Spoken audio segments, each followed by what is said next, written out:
If you sit at a desk for 8 hours a day, your body doesn't just like burn fewer calories. That sedentary lifestyle literally breaks your brain's biological ability to know when you are actually hungry. Yeah, it completely rewires your internal signals. It really does.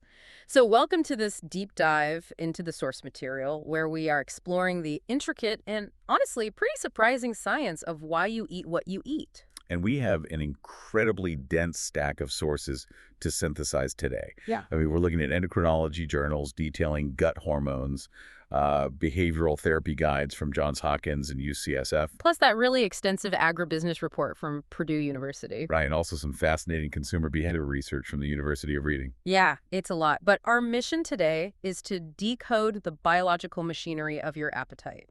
We're going to look at why extreme diets almost always biologically backfire on you. They almost always do. Yeah, and we'll get into how a new wave of medications and behavioral tools are fundamentally shifting the way humanity consumes food. So, okay, let's unpack this. Let's do it. Before we can really talk about how to control appetite, we need to establish what appetite actually is on a cellular level. Because, it is not just a matter of willpower. Oh, absolutely not. Yeah. It is a highly sophisticated chemical negotiation.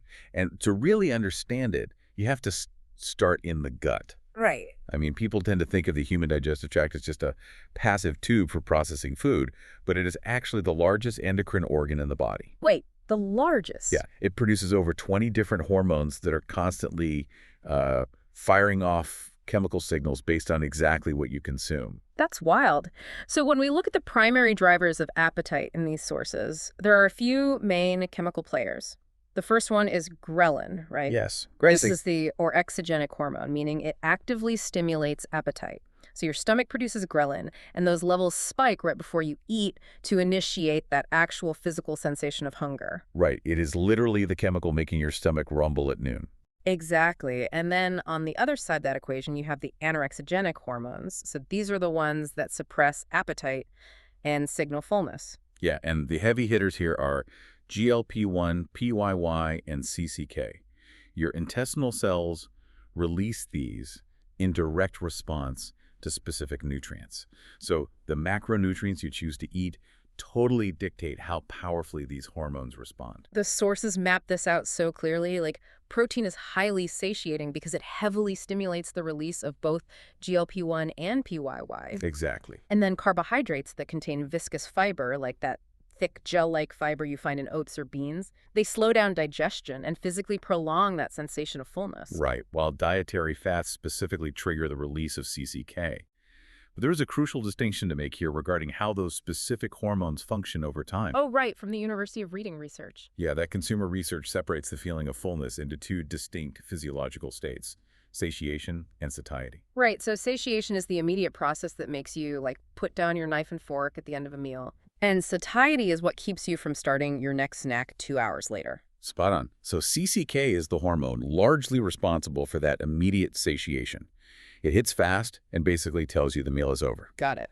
But GLP-1 and PYY have a much more prolonged release mechanism. They govern that long-term satiety, keeping the hunger signal suppressed for hours. Okay, so if we think of the gut as like a car's dashboard. So I like that analogy. Yeah, so ghrelin is the low fuel light flashing, right, begging you to pull over. And then GLP-1 and PYY represent the fuel gauge slowly ticking up, eventually sending a signal to the brain telling it the tank is full. Yes, exactly. And what's fascinating here is how that dashboard actually transmits its data. The arcuate nucleus is the key destination. It's the arcuate nucleus. Yeah, it's a tiny region in the hypothalamus that basically acts as the master switchboard for energy homeostasis. It lacks a strict blood-brain barrier, which means it can literally taste the hormones floating in your bloodstream. Wow, it can taste them? Yeah, but it also receives high-speed data directly from the digestive tract via the vagus nerve. Okay, so the vagus nerve is like a fiber optic cable. Perfectly said. It sends mechanical signals about how stretched your stomach is, combines that with the chemical hormone data, and delivers it instantly to the brainstem and hypothalamus. That's incredibly efficient. But because this system relies on this constant flow of chemical and mechanical data, the appetite doesn't stay static, does it? Oh, no, not at all. It evolves as our biological needs change throughout our lifespan. I mean, the endocrinology data on the very beginning of life is just remarkable. Oh, it really is. Infants are naturally perfect at reading their hunger cues. Right, but their biochemistry operates under a totally different set of rules. Like, when a neonate eats, their ghrelin levels do not suppress the way an adults do. Because the body intentionally keeps the infant's appetite drive elevated. I mean, the metabolic requirement to fuel that rapid early life cellular growth is astronomical. That makes sense. Yeah, if an infant's ghrelin dropped after just a few ounces of milk, they simply wouldn't take in enough energy to build out their nervous system and their organs. Wow.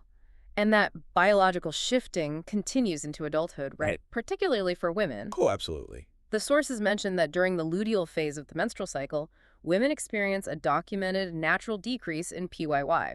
That's that long-term satiety hormone we were just talking about. Right, so the body drops the fullness signal to drive increased energy and sugar intake, basically preparing the system for a potential pregnancy. And then if pregnancy actually occurs, the energy demands jump by up to 500 extra calories a day in the third trimester alone. It's a huge shift, and we see another massive biological shift at the completely other end of the age spectrum. Geriatric medicine actually refers to it as the anorexia of aging. That sounds intense. It is.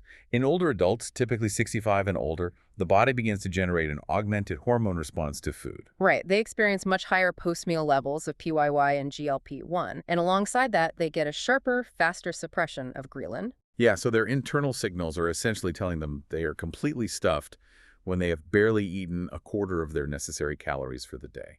Which creates a really dangerous state of undernutrition. They lose critical muscle mass because they just lack the biological drive to consume protein. Exactly. And compounding that chemical issue, you have mechanical barriers, like difficulty chewing meat or medication-induced dry mouth, which makes protein consumption physically unpleasant for them. So aging and natural hormone cycles drastically alter our biological signaling, but it seems like our physical environment might be the biggest disruptor of all. Oh, without a doubt. I want to bring up that famous piece of research by Mayer on the Indian mill workers. The researchers mapped out daily calorie intake versus physical activity, and the result was this really distinct J-shaped curve. Yeah, that study's a classic. So the highly active workers perfectly matched their calorie intake to their exact physical needs. Their internal signaling was flawlessly calibrated. But the sedentary workers, the ones doing the least physical labor, actually ate significantly more than the moderately active group. Because they fell into the unregulated zone of that J-curve. And here's where it gets really interesting. Earlier, I mentioned that sitting at a desk all day breaks your body's ability to know when it's hungry. The Mayer study pretty much proves that a highly sedentary lifestyle physically weakens your homeostatic control. Yeah, and homeostatic control is just that automatic biological balancing act between energy consumed and energy burned. Right. When you are sedentary, the vagus nerve and those hormone feedback loops, they just become sluggish. You lose that tight calibration. And when your homeostatic system is weak, you become highly susceptible to hedonic hunger. Hedonic hunger. So that's eating purely for the dopamine reward, right? Exactly. You eat because a highly processed snack is in your line of sight, not because your cells actually need ATP for energy. So our modern desk-bound lives have just completely decoupled our energy expenditure from our appetite signals. Yeah. And because our environment constantly triggers that hedonic eating, people inevitably gain weight. So the standard cultural response to that weight gain is to attempt a severe calorie restriction. The classic crash diet. Right. But the endocrinology literature demonstrates exactly why severe diets almost always fail on a strictly biological level. Okay, I have to push back on the standard diet math here on behalf of the listener. Because, I mean, if someone cuts 500 calories a day, thermodynamics dictates they have to lose weight, right? Energy in versus energy out is a basic physics equation. Sure. How can a human cell simply refuse to burn energy when there is a clear deficit? Like, won't your stomach eventually just shrink and adjust? Well, the physics equation holds true, but the human body actually alters the energy outside of the equation. And it does this through a process called metabolic adaptation. Okay, how does that work? When you drastically cut calories, your body perceives that deficit as an existential threat. It thinks there's a famine. So you're correcting the metabolic rate, which accounts for up to 70% of your daily energy burn, just plummets. The sources explain that this happens deep inside the cells, specifically in the mitochondria, right? Yeah, think of your mitochondria as little cellular power plants. Normally, they aren't perfectly efficient. They undergo a process called proton leak, where they basically waste about 20 to 30% of their energy as heat. Oh, so it's kind of the cellular equivalent of leaving a car engine idling in the driveway. Exactly. Uh, But when you starve yourself, the body goes into pure survival mode. The mitochondria seal up that proton leak. They literally stop idling. So suddenly your cells require significantly fewer calories just to perform basic life functions. that is amazing. And while your cellular engine is shutting down its idling function, your endocrine system initiates a massive chemical counterattack. The sources call this the compensatory theory. Right. Your thyroid hormones, which regulate overall metabolic speed, they drop. Testosterone drops. Leptin, the hormone that tells your brain you have plenty of fat stored for winter, that plummets too. And your fasting ghrelin levels just surge. Yeah, and if we connect this to the bigger picture, your body does not care that you are trying to reach a target weight. Right, it just wants to survive. Exactly. Millions of years of evolutionary survival wiring dictate that a severe energy deficit is a famine. The body will aggressively lower your metabolic rate and flood your arcuate nucleus with hunger signals until you finally break the diet and consume calories. So this is the biological reason weight plateaus happen. Yes, and it's why long-term weight regain is so prevalent. Man. So because human biology fights back so aggressively against starvation, we have constantly searched for, external shortcuts to bypass the system. We definitely have. The sources highlight this massive spectrum of appetite suppressants, ranging from total marketing scams to genuine pharmaceutical breakthroughs. Like, on the fad diet side, you have products like Kim Kardashian's flat tummy lollipops. Oh. Yeah, which claim to suppress appetite using a botanical ingredient called satiryl. But the European Food Safety Authority explicitly reviewed these specific claims and ruled that there is absolutely no robust scientific evidence allowing appetite-suppressing health claims on those foods. Because fad products attempt to capitalize on the desire for a shortcut without actually altering the underlying biochemistry. Right. The pharmaceutical disruption of GLP-1 receptor agonists, on the other hand, is entirely different. Medications like semaglutide and tirzepatide were originally developed for glycemic control in diabetes. And they are synthetic versions of the natural GLP-1 fullness hormone we discussed at the top of the deep dive, right? Exactly. And the huge innovation here is that they have a radically extended half-life. Okay. Natural GLP-1 clears from your bloodstream in a matter of minutes, but the synthetic versions bind to the receptors in the arcuate nucleus and just stay there for days, mimicking a constant, powerful state of biological fullness. Which means the resulting behavioral change is just unprecedented. I was reading this agribusiness report from Purdue University, and the economic ripple effects are staggering. They really are. By mid-2024, GLP-1 adoption hit 8.3% of the U.S. population. Clinical users are losing an average of 47 pounds. But the most fascinating data point for me is the grocery spending. Oh yeah, the grocery data is wild. Households with someone on a GLP-1 cut their overall grocery spending by 5.5%. That translates to roughly $416 a year just vanishing from the food economy per household. And the specific items they are leaving on the grocery store shelves reveal exactly how the medication alters behavior. The sharpest decline in purchasing is focused squarely on ultra-processed, calorie-dense foods.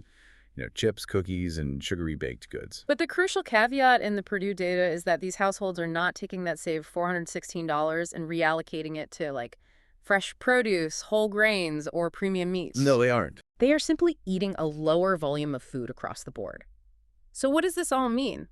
These medications aren't turning people into kale lovers. They're just turning down the volume on the junk food noise. That's exactly it. The medication heavily dampens the hedonic wave.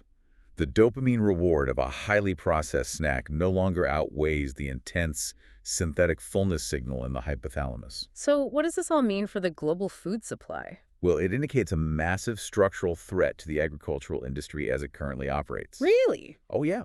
If 8 to 10% of the population, and that's a number that just continues to climb, is suddenly consuming significantly fewer empty carbohydrates, the industry will have to undergo a fundamental pivot. Because the current model relies on producing massive quantities of cheap mass-market carbs. Exactly. They will have to figure out how to produce and market highly nutrient-dense, protein-rich crops to sustain a population that is suddenly physically incapable of eating large volumes of food. That is a total paradigm shift in how humanity consumes calories.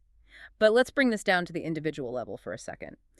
Right now, over 90% of people are not taking a GLP-1 medication. Right, the vast majority. So if you are relying on your natural biology, how do you tune into and support your own homeostatic signals in a modern environment that's basically designed to break them? Fortunately, the behavioral therapy sources from Johns Hopkins and UCSF provide some really highly tactical frameworks for this. One of the foundational tools is the hunger-fullness scale. Right, the scale runs from 1 to 10. A 1 means you are dizzy, weak, and absolutely ravenous. A 10 means you are Thanksgiving stuffed, physically uncomfortable. Yeah, you don't want to be at either end. Right, the clinical guidance from Johns Hopkins dictates that you should aim to start eating when you are at a 3 or 4, meaning you feel distinct, undeniable hunger, but you aren't desperate.